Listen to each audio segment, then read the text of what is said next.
Hello guys, আসসালামু আলাইকুম। শীতের সকালে সবাই মুগরিরে কোন খাওয়াইবেন?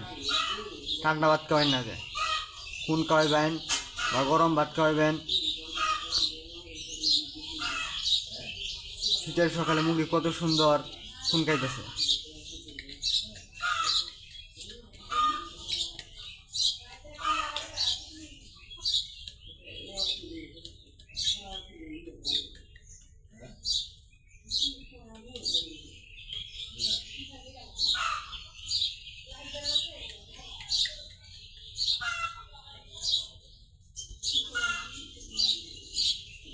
মুগরি একটা বদ্ধ অভ্যাস আছে, একটা খালি ঠোর মারে, ছুটটা বট্টা ঠোর মারে, মান্য চিহ্ন নাই।